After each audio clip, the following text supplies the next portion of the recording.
Hello again. Welcome back. So today you are going to start working on the work that you're going to bring to our Google Doc or Google meeting at the end of this week. I'm going to give you a copy of a graphic organizer that looks like this, but if you don't have a printer, or if you just want to do it on in your journal like I would, all you need to do is draw one line down the middle, one line across. On this side, we're going to have our first visualization. I'll just call it my first visual. It's what I'm going to picture in my head before I start reading.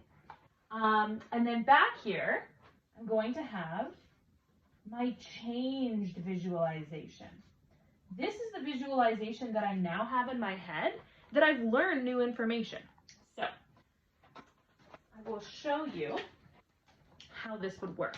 Yesterday I learned all about ant colonies, which my first visualization of an ant colony and where the ants live before I read my story was just, I'm going to do this because I need another space. It was just a big pile of dirt on the ground, maybe the sun's shining, and I have little ants running out of it. That's it. It can be a really simple picture, or you can find one on the internet to show what you were visualizing if you don't want to draw. So that's what I pictured anthills like to be at first. Now, after I read and I realized that anthills are actually full of tunnels and rooms, my visualization is going to look a lot different. So now if I were to draw an anthill, I might draw the ground and I would draw my anthill. But I'm going to have little rooms and tunnels all going through my anthill. And then I'm going to have ants inside of it, on the outside of it, maybe on the top of it.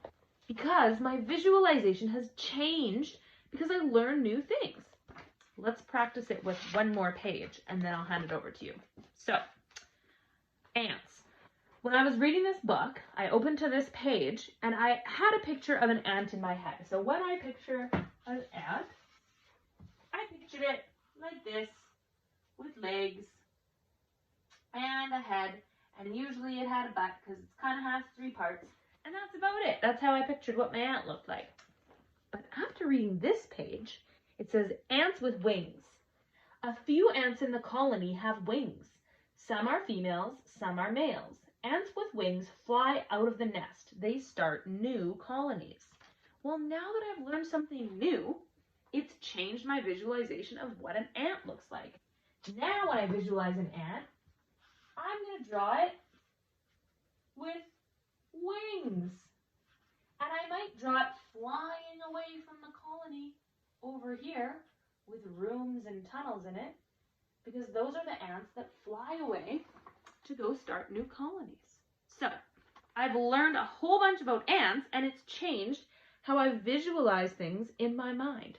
So I want you to do that with your book. Pay attention to the things you underlined yesterday, because those are all the things that you learned. That's the new information that's probably going to change some of the pictures in your head.